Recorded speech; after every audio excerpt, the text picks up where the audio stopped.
Para quienes nos escuchan, una pregunta inicial. ¿Cómo es posible que el estallido de misiles reales en Oriente Próximo provoque una caída en picado del precio del petróleo? ¿O que un lujoso crucero de recreo se convierta de la noche a la mañana en la mayor amenaza de bioseguridad para España? La verdad es que suena a ciencia ficción, ¿eh? Bienvenidos a Curiosicircast al Día, el podcast para las mentes inquietas que buscan entender cómo encaja el rompecabezas del mundo actual. Y menudo rompecabezas tenemos hoy sobre la mesa. Ya te digo. A ver, en nuestra inversión de hoy la agenda viene, cargadísima. Vamos a explorar un tablero geopolítico global sometido a una presión extrema y cómo los algoritmos financieros descuentan la guerra antes de que termine. Que eso es un tema fascinante, por cierto. Totalmente. Luego nos adentraremos en alertas de bioseguridad que paralizan puertos, contrastando con avances médicos y aeroespaciales que, de verdad, parecen sacados de una novela futurista. Sí, el contraste es brutal. Y finalmente, analizaremos las turbulencias sociales que marcan el día a día, desde las inminentes elecciones andaluzas y la resaca de la corrupción judicial, hasta un boicot histórico en Eurovisión y hazañas deportivas totalmente inesperadas. O sea que tenemos de todo para quienes nos escuchan hoy. Exacto. Es un escenario donde el mundo parece operar bajo una presión máxima constante. Vale, vamos a desgranar esto. Es como si viéramos un atraco a un banco en directo, pero las acciones de la aseguradora del banco estuvieran subiendo porque una inteligencia artificial ya ha calculado que el ladrón se va a rendir. Fíjate, lo fascinante aquí es precisamente esa disonancia cognitiva entre la diplomacia armada que vemos en las noticias y el llamado dinero inteligente de los mercados. Ya, el famoso dinero inteligente. Eso es. Retomando tu analogía del atraco, el algoritmo financiero es esa aseguradora. O sea, no está mirando la pistola del atracador en este momento, está analizando el coche de huida y dándose cuenta de que no tiene gasolina. Claro, ven más allá del ruido. Exactamente. Los mercados analizan datos históricos y a menudo detectan que la escalada bélica tiene un techo que es, digamos, calculable. Espera, a ver si lo entiendo bien. Porque el nivel de escalada ahora mismo es altísimo. O sea, en el Líbano, Israel ha eliminado en pleno Beirut a Ahmed Khalid Balut, que es un alto mando de la fuerza Radwan de Hezbollah. Sí, un golpe durísimo. Y el primer ministro Netanyahu justifica la anulación de cualquier inmunidad diplomática. De hecho, se ha confirmado la eliminación de más de 200 operativos. Una cifra altísima, ¿sí? Y en Gaza, la ofensiva se ha cobrado la vida del cuarto hijo de Jalil al-Haya, el negociador de Hamás. O sea, es un coste atroz, hasta el punto de que los eurodiputados están exigiendo acceso libre para periodistas independientes en la franja.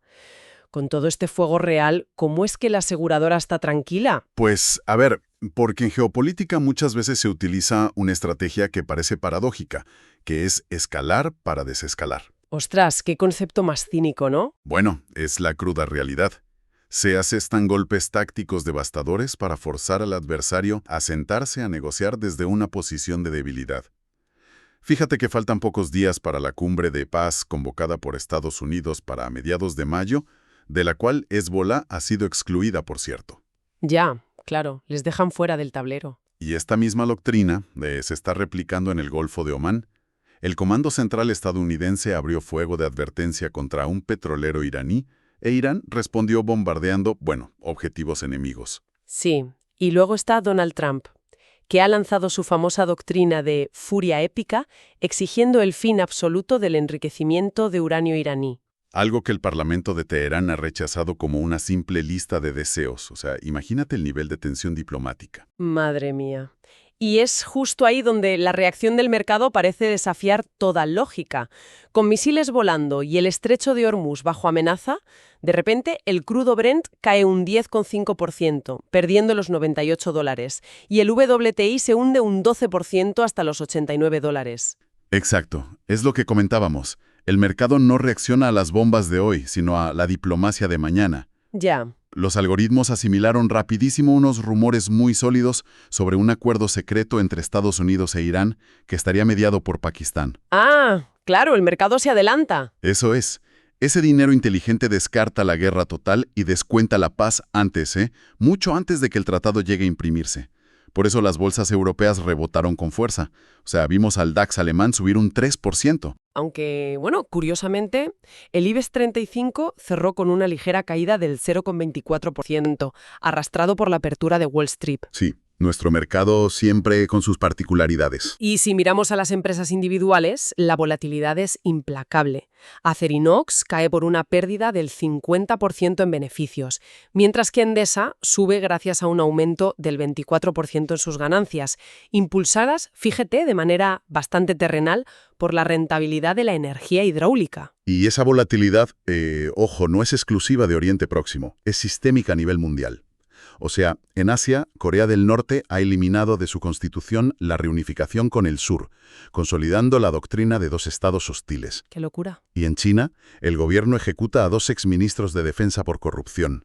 Hay una reconfiguración muy agresiva del poder en todo el mundo. Lo cual se refleja en las Américas, claro, con una ebullición política y diplomática que no para. Por ejemplo, en Argentina, el presidente Javier Milei sostiene a su jefe de ministros frente a las críticas, asegurando literalmente que no va a ejecutar a un inocente. Palabras mayores. Y en Chile, José Antonio Kast ataca a la financiación universitaria estatal argumentando que solo produce, cito textualmente, un libro precioso, pero que no genera empleo real. El eterno debate sobre la educación y el mercado laboral, claro. Sí, y a nivel bilateral hemos visto un choque, la verdad, bastante inusual. La presidenta de México, Claudia Sheinbaum, acusando de ignorancia a la presidenta de la Comunidad de Madrid, Isabel Díaz Ayuso, por su homenaje a Hernán Cortés. Un choque diplomático con mucha carga histórica ahí. Totalmente. Al mismo tiempo, en Colombia, la desaparición del periodista Mateo Pérez Rueda, que ha sido denunciada por la FLIP, nos recuerda el poder letal de estas redes criminales. Mientras que en Estados Unidos se frena a la agencia ICE para evitar que detenga migrantes sin derecho a fianza. A ver, todos estos son síntomas de lo mismo. Instituciones estatales bajo una presión tremenda. Y claro, cuando el Estado se agrieta, los flujos ilícitos llenan el vacío enseguida. Y tanto, vaya si lo llenan. Por eso vemos cifras que marean en el crimen transnacional. O sea, la incautación récord de 30 toneladas de cocaína en el buque Arconian. Estamos hablando de 812 millones de euros. Madre mía, 812 millones. Para que la audiencia tenga contexto, eso es superior al Producto Interior Bruto de algunos pequeños países. Desde prisión, el Chapo Guzmán culpa al gobierno mexicano, pero la cruda realidad es que estas redes ya no conocen de fronteras. No, ¿qué va? Pandillas como Barrio 18 se han infiltrado operativamente en vecindarios hiperexclusivos de Los Ángeles, o sea, nivel Kardashian. La capilaridad del crimen demuestra una extrema fragilidad de nuestras defensas. Y aquí es donde la cosa se pone realmente interesante, porque esa fragilidad logística nos lleva directamente a una fragilidad biológica. O sea, tenemos una capacidad tecnológica asombrosa, pero de repente un simple virus a bordo de un barco paraliza todo.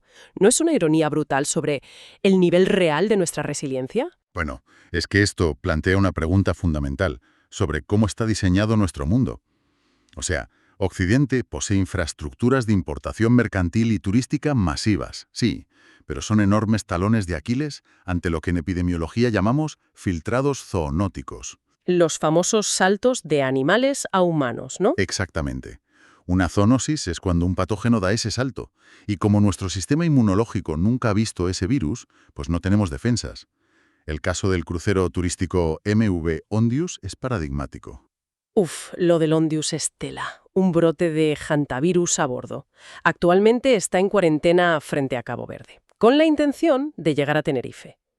Y la reacción ha sido prácticamente bélica, o sea, movilizando recursos como si fuera una invasión extraterrestre. A ver, es que está justificado porque el hantavirus es letal, se transmite por roedores y lo más peligroso es su periodo de incubación. O sea, puede tardar hasta 45 días en mostrar síntomas. ¡Ostras! ¿45 días? Imagínate, esto significa que alguien puede infectarse, volar a otro país, hacer su vida normal y no saberlo hasta un mes y medio después. Ya hay un trabajador portuario infectado y expasajeros ingresados en UCIs, en Suiza y en Ámsterdam. ¡Qué locura! Se ha organizado una operación militar de extracción con trajes de protección EPI de máximo nivel para 14 españoles que estaban a bordo. Y esto para confinarlos directamente en el búnker de aislamiento del Hospital Gómez Ulla en Madrid. Claro, es que ante este riesgo es súper lógico que los sindicatos portuarios en Canarias amenacen con huelgas para blindar sus instalaciones. Ya, es un contraste sobrecogedor.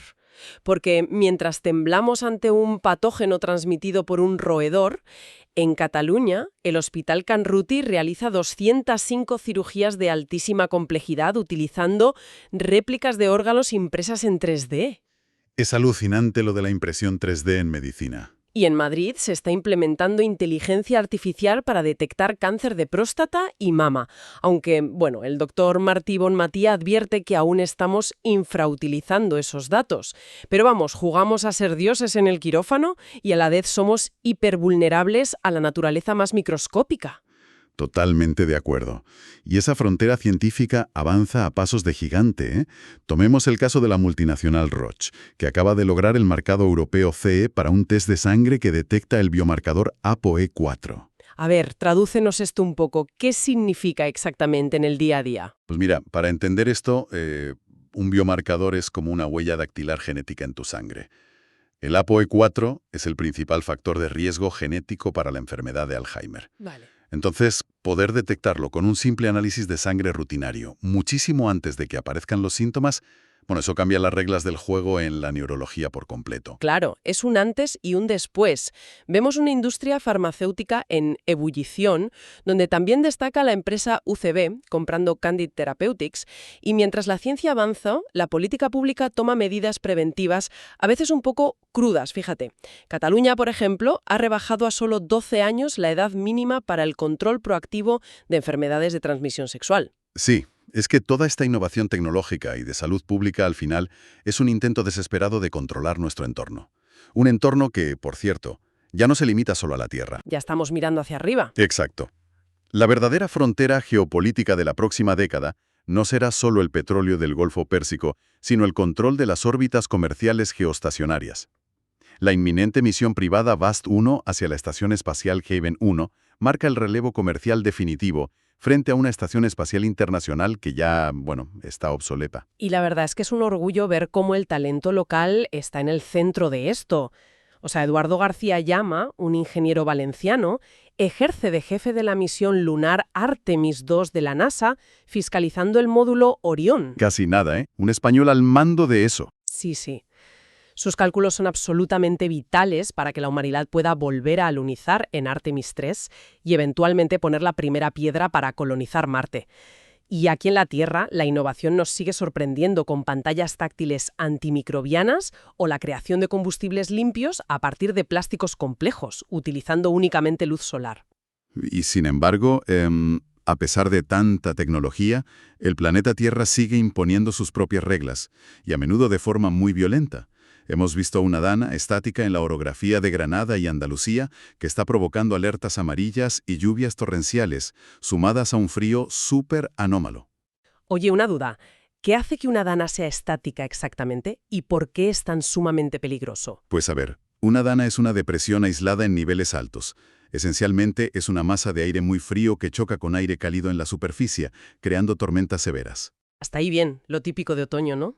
Eso es. Pero cuando decimos que es estática, significa que las corrientes atmosféricas que normalmente empujarían esa tormenta están, digamos, bloqueadas. O sea, la tormenta se queda aparcada sobre un mismo lugar. Ah, claro, y descarga todo de golpe ahí. Exacto, descargando cantidades catastróficas de agua sobre la misma zona geográfica durante horas o incluso días. Es devastador para la agricultura.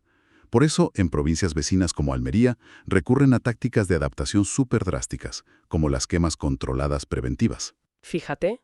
Y para ilustrar que el riesgo natural o biológico llega por cualquier lado, las aduanas han llegado a interceptar una serpiente venenosa viva que viajaba, nada menos que, en un paquete de correos hacia Navarra. Madre mía, abrir un paquete y encontrarte una serpiente, qué susto.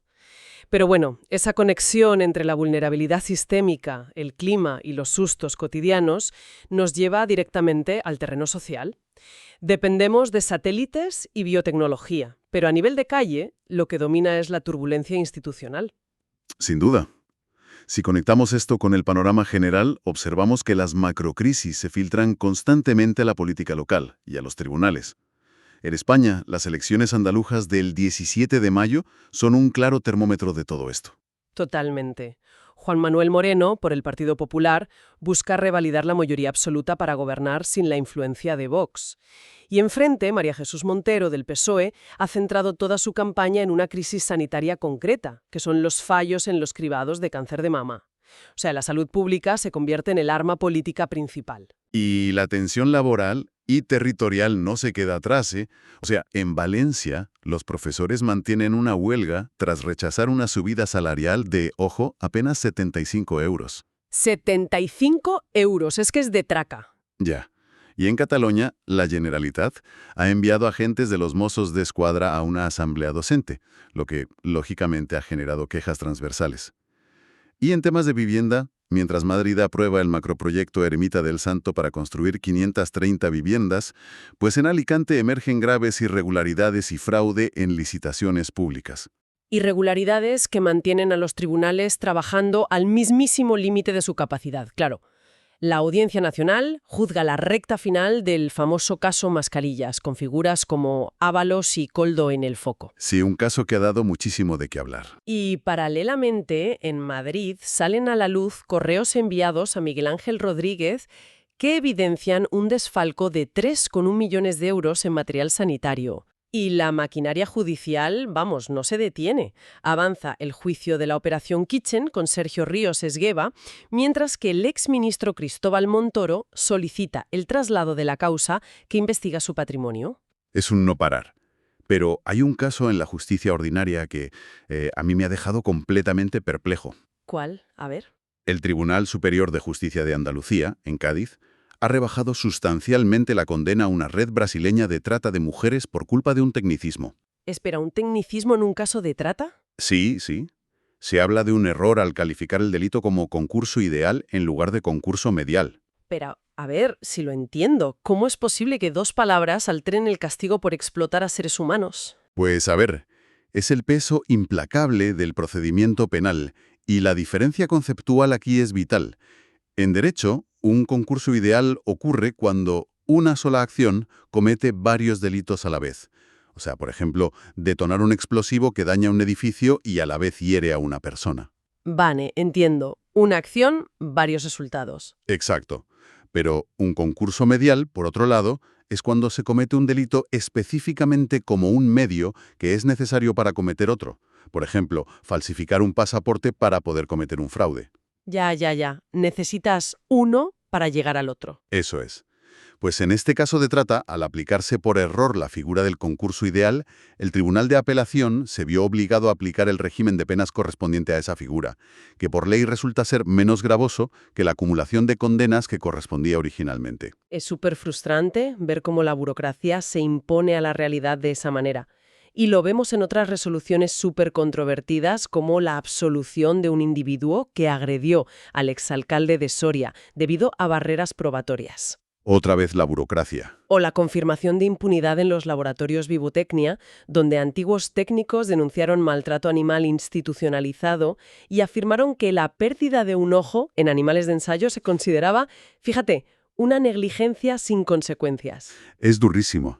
Y claro, cuando la confianza en las instituciones políticas y judiciales se debilita tanto, la sociedad busca refugio o expresión en la cultura y el entretenimiento. Pero hoy en día, la geopolítica ha infectado también ese espacio. Totalmente. Eurovisión es el mejor ejemplo de esto.